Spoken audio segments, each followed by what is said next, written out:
Hi guys, it's Kira. Welcome back to True Crime Revealed. Today's story is going to take place in 2014 in Alabama. It involves a precious, beautiful 8-year-old little girl who was sadly murdered by her own father while she was being sodomized and sexually abused. She actually died in the process. So it's a very sad and sickening story. If this is something that you're very easily triggered by and upset by, I would suggest that you click off of the video, just like the last one that we just did about the murders and rape on Chipman Street. It is a pretty heavy one. So again, if this is something that you don't like and are easily triggered by, please click off of it. But this is a precious 8-year-old who was gone way too soon, and I think that her story deserves to be told in the public and heard. So as usual, guys, if you like the video, continue watching. Please like, comment, and subscribe. For those of you who have been doing it, I really appreciate it. But we're going to go ahead and talk about the murder of 8-year-old Hiawatha Robinson. Let's get started. Hi, guys. Welcome back to True Crime Revealed. Today's story is going to be on the murder of Hiawatha Robinson, Sins of My Daddy. And it's a very heartbreaking and tragic story of an innocent 8-year-old baby who was actually sodomized by her own father and in the process was murdered. Her father then, of course, just disposes of the body, acts like it never happened, and is so deceitful and wicked that he actually goes in the community with her mother, other family and friends and volunteers, and pretends to go on this manhunt searching for who this quote unquote killer is that has abducted his daughter, knowing all the while that he was behind the actual murder and abduction of this sweet baby girl. So, this one hits a little bit hard too, just like the last one that we did on the murders on Chipman Street. This is a bad one. This poor child is not only sexually assaulted and abused by her father, but is murdered in the process. And then her father is pretending for days on end to act like he doesn't know what happened to her and that he's searching for her. So it's a pretty heavy one as well. But we're going to go ahead and watch a few clips of the act that this individual, Hiawatha Robinson, put on her father and ultimately what happened in the case. This girl means everything to me and her father, and we just want to see her home. Sir, I want to hear from you. What are you going through right now? I'm going through pain. I've been up for the last 24 hours. It's been Up all night searching. I hadn't had nothing to eat, nothing to drink. I ain't gonna stop until it's over with. Until she come home, until she in my arm. That's all I want. That's all I ask for. Have you That's been all amazed and surprised at all the support and all the people that have showed up today to walk the streets, hand out flyers, and help look for your daughter? I didn't know we'd get this, man. It's a team right here. It's a team. It's a team. It's a team thing, you know. And I'm so And I'm with them. I'm with them. so I'm behind them 100%. You know, that's all I can say. I'm telling you, I'm up for the next 24 hours, or how long will it take till I have in my arm, that when I rest. What do you believe happened to her? Do you have any idea? I don't believe nothing happened to her. I believe she out there. You know, she out there. They just need to let her come home. And the dad is gonna find out what the fuck going on. I love my girl just the way that you probably love yours, right around. That missing child alert that they sent out, for you, that's not enough? That's not enough. Why it took so long for them to send it out? Thank you. Thank you so much.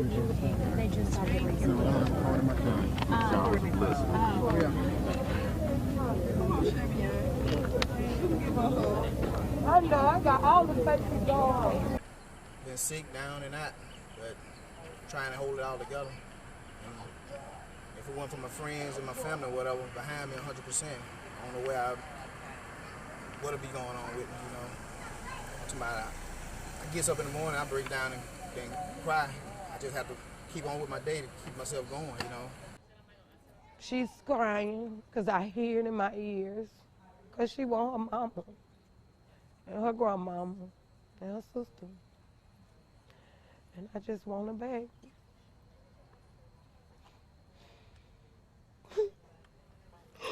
It's so hard to believe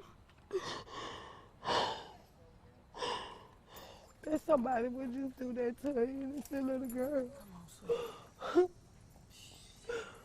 Oh, I just want her back.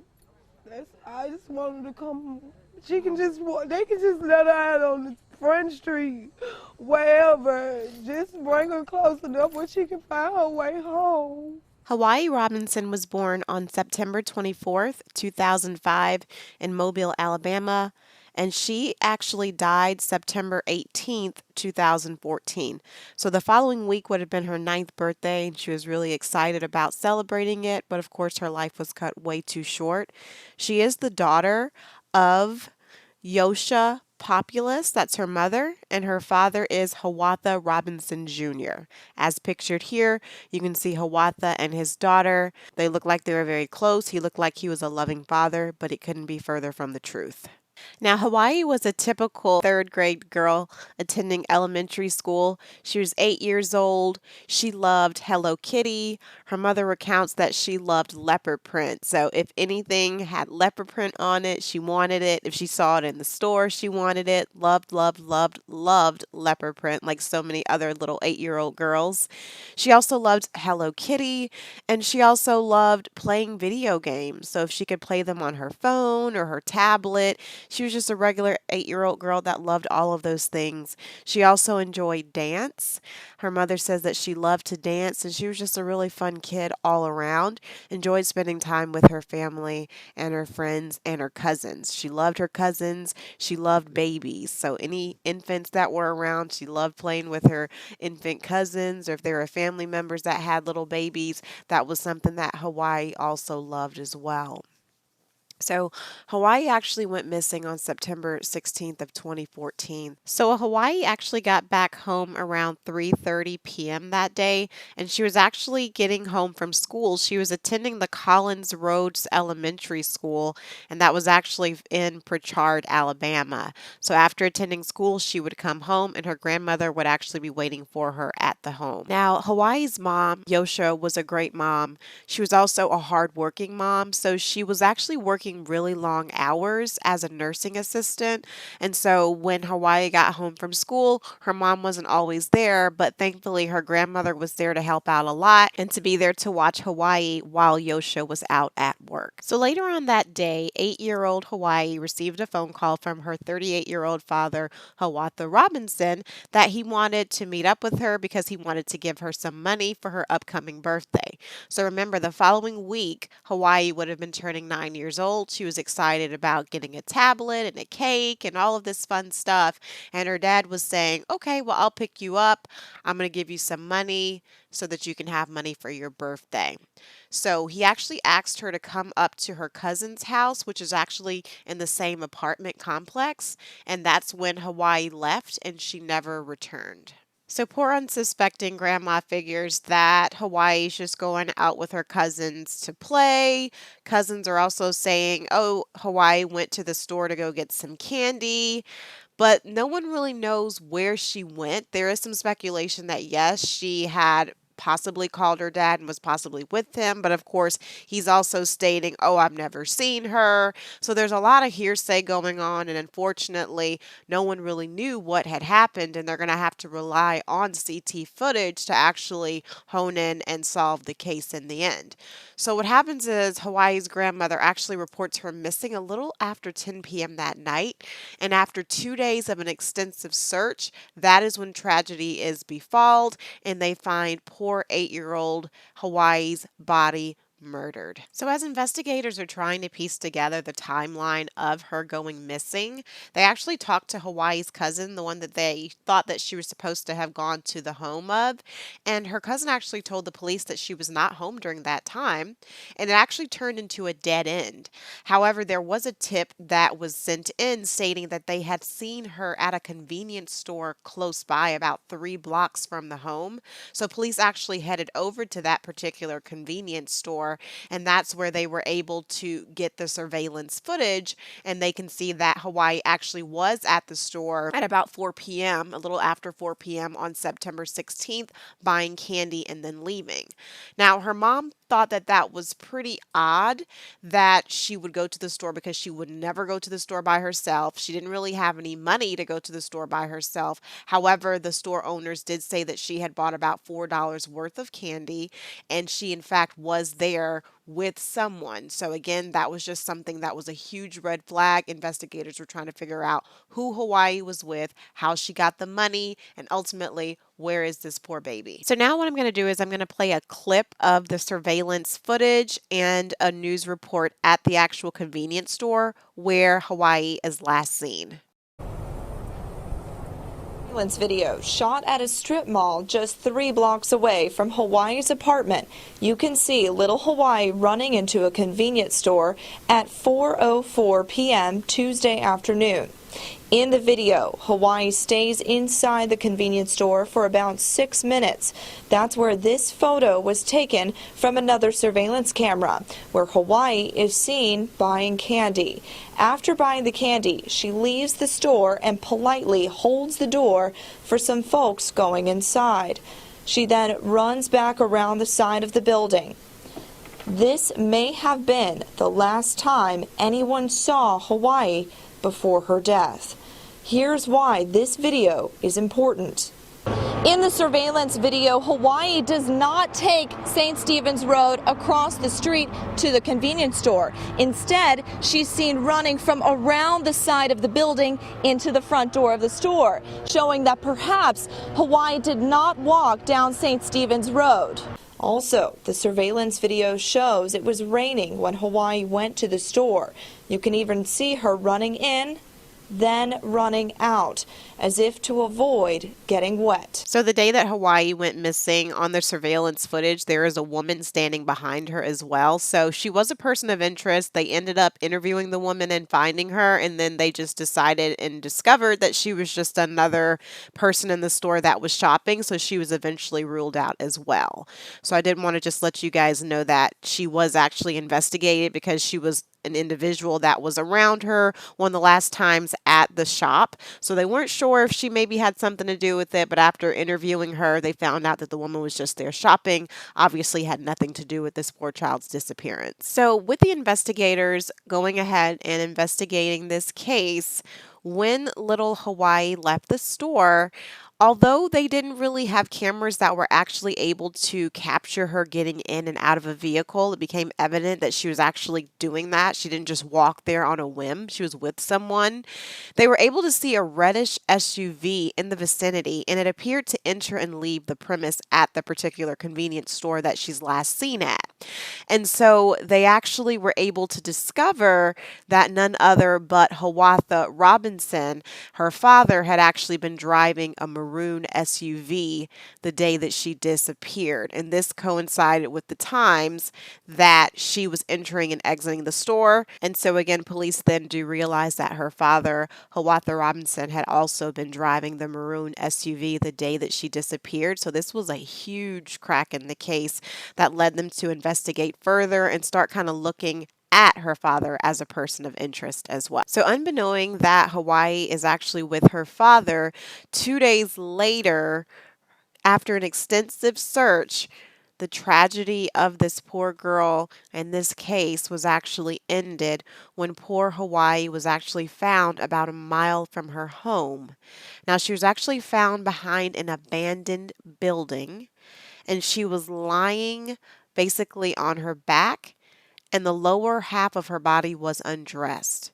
It was discovered that she had been sexually assaulted, and the cause of her death was asphyxiation. So this poor little girl was abused. She was lying found amongst trash and rubbish, just disposed of like she's nothing by her own father. Now imagine the devastation of her mother, Yosha. Remember in the interview that we watched earlier, her mother was holding faith. She was saying the man upstairs is going to bring her home. I have all the trust and faith in God. She's out there. Just bring my baby home. And her deceitful pig of a father also was saying the same thing. Oh, I don't believe that anything happened to her. She's out there. We just need for whoever has her to let her go. Mind you, he knew the entire time that she was lying here behind this building, assaulted and dead. Investigators and the medical examiners were actually able to discover that, of course, the 8-year-old had been sexually abused and sodomized. However, the worst part was that this was not the first time she had actually been abused prior. So sadly, this poor child had to endure sexual abuse at the hands of her father prior to this event. And then in this event as well, when he sodomized her, it was discovered that he finished her off through the method of asphyxiation. So this poor child suffered in multiple ways before she was murdered, before she took her last breath at the hands, the literal hands of her supposed loving father, causing her to die after sexually assaulting her by way of asphyxiation. Unbelievable. And then this monster has the audacity to go on pretending for days after her murder, like he doesn't know what's going on, like he's so concerned, like all he wants is for his baby to be brought home. But don't worry, they get this sucker, and he's going to get exactly what he deserves. And we're going to talk about how investigators were actually able to figure out it was him because he was only able to keep up with this charade for so long. At the crime scene, along with this poor baby's dead body, they were actually able to find a clear bead, one of which had fallen off of Hawaii's braids. And then there was also some duct tape that was recovered from the scene as well. So that also, of course, solidified the fact that this was, in fact, a homicide of the poor 8-year-old. Now, there was more conflicting stories from Hiawatha regarding the last time that he had seen his daughter Hawaii. One time he told the authorities that he was going to go see his daughter on September 16th, so the day of the murder. But then there's another time he switches it up and he's like, oh no, I saw her on September 12th. So he just keeps going back and forth with his stories, which is a huge red flag for detectives and investigators. According to phone records found, it showed that he had actually called Hawaii's grandmother around 15 minutes after his daughter had left the house that day. So again, damning evidence. And it was discovered that Hiawatha had also called Hawaii's grandmother several times after she had already left the house just to ask where she was. Things like, when is he going to see her again? Because again, he's trying to cover his traces and cover his story and making it seem like he was not with her at the time. But of course, he's the good, loving, doting father. So he wants to know when he can see Hawaii again because he wants to give her money for her birthday, which is coming up the following week. Horrible, horrible individual. Now, the physical evidence that they gathered after the autopsy and the medical examiner's report, they're stating that poor Hawaii was in fact sodomized by her father, of course, and there was an anal swab that they collected that did test positive for seminal fluid. However, the DNA testing was not possible since the swab was in fact contaminated. However, the forensic investigation revealed that the bead and a piece of duct tape were actually found in the car. Yes, the idiot had left it in his car, Hiawatha. It actually matched the ones that were found at the crime scene. And in the end, the surveillance footage, the evidence in the car, and a lot of testimonies led to him being found guilty of murder and sodomy of his own 8-year-old daughter. In 2016, Hiawatha Robinson was actually found guilty by the jury in a little over 2.5 hours, so it didn't take them long to deliberate at all. And he was actually sentenced to 100 years in prison for the felony murder and sodomy of his 8-year-old daughter, Hiawayi Robinson. He states that he always maintained his innocence. He says that I came here as a man today, and I will leave here today as a man. I won't apologize for something I didn't do. Okay? Now, for prison records, they're stating that he's actually been incarcerated at the Fountain Correctional Facility in Atmore, Alabama, where he is going to be sentenced to 100 years. His defense attorney did say that they will be appealing the case, but we're hoping that he stays behind bars for a very long time. Now, as we've discussed earlier in this case, Hiawatha Robinson was maintaining his innocence, keeping up a charade, basically playing a game with the media, with the family, with her mother, the community, acting like he's this stand-up guy who just loves his daughter and just wants to find her. He continues this charade actually while he's being sentenced as well. So Judge Gradick actually was telling him, why are you smiling? You know what I mean?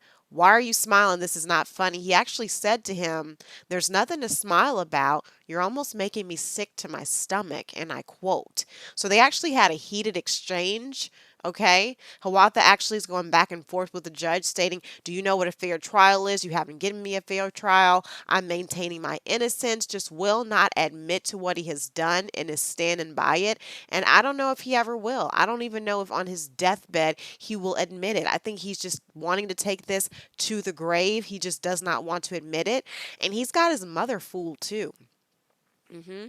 His mother was actually seen in an interview after he was sentenced crying, stating, the real killer is out there. My son is innocent. He loved his daughter. He would never do something like this before. There wasn't any really evidence against him. Why are you doing this to my son? So she's convinced herself of this. He's also convinced her of it.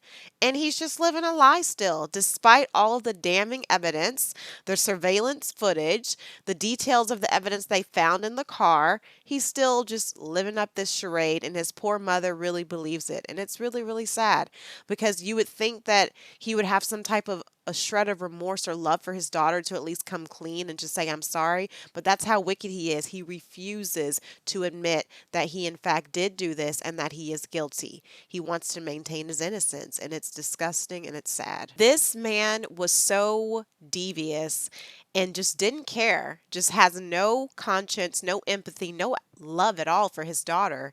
As they are sentencing him, this is actually what he says. This is real, and I quote, you took me away from my family, friends, and fishing trips, all on a lie. Your daughter is dead. You will never see her again, never be able to hug her, kiss her, spend time with her.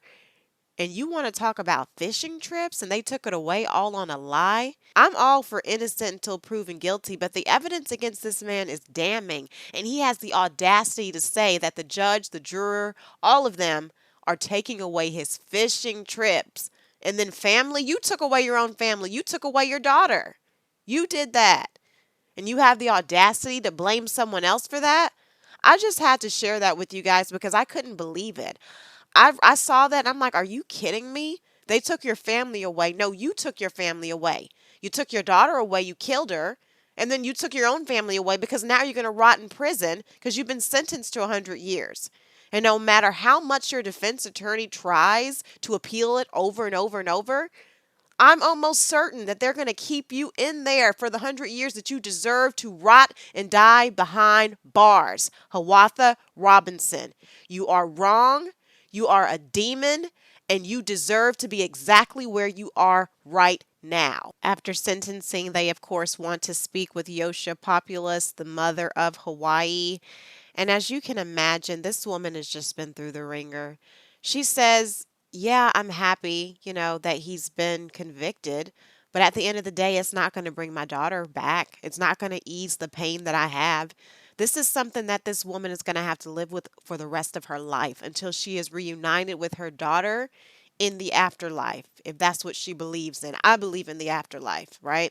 So that's the only comfort she's going to get is when that day comes and she can hold her baby girl again. Is she happy that this man is behind bars and was convicted? Of course. Does it take the pain away? No. Is she ever going to get her daughter back? No. But that's the only little bit of consolation that she has is that justice was served for her daughter, and this animal will not be able to do it to someone else. So I feel for this woman. I really, really do. Because it's something she's going to have to live with for the rest of her life, and it is heartbreaking. Yosha told interviewers that her daughter was only 8, innocent, and full of life, and it got cut short for her. And it did. Hawaii was a beautiful, spirited, sweet young lady. I can just hear in the interviews about how her personality was so kind and she was just a loving child overall. Never met a stranger. I don't know if you guys noticed in one of the reporting news clips earlier, they said that moments or hours before she died, essentially when she was in that convenience store getting her candy, she was seen opening the door, holding the door for some people that were coming into the convenience store as well. 8 years old. I know sometimes I go out and there are adults that don't care. They'll let that door slam in your face. They don't care. I always try to make sure I open it up, and I'm an adult, but this is a child. She was taught right. She had a good heart. She knew right from wrong. She was everything that her father wasn't: honest, caring, empathetic, kind, sweet. Like I said, adults a lot of times will not hold the door open for you if you're at a store. You guys know what I'm talking about. I always try to do that out of respect. Some people don't care. A lot of children don't even realize. They'll just run out. I got my candy. Let me go to the car and go about my day. But not Hawaii. She wanted to hold that door open because that was her character. She was a loving, kind person. That's how she was taught. And to do that moments before she was murdered by her own father is chilling.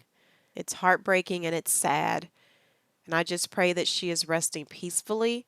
And I pray that her mother, her grandmother, and cousins all have some type of comfort in their hearts. And like her mother, Yosha said, it will never bring her baby back. But I hope that the fact that he was convicted does give her some type of comfort. Poor Hawaii was laid to rest back in 2014. She is mourned by her surviving mother, grandmother, and other cousins and family members. Her legacy lives on, and they actually have a memorial bridge that was actually named in her honor, which I think is fantastic. And I love hearing things like that because the victims' legacies do deserve to live on. I love when I hear about foundations or scholarships or basically a road or a bridge that's being named after a specific victim. I love that because that way the public can remember who she was. And even though her life was cut short, her legacy can in fact live on. So I thought that that was beautiful, and I know that's something that brings some type of joy to her mother's heart in knowing that the legacy of Hawaii Robinson did live on in Prichard, Alabama. So that is the video today, guys. Sins of My Daddy, the murder of Hawaii Robinson, who was slain by the hands of her own father, Hiawatha Robinson. This was another tough one. It involves a child.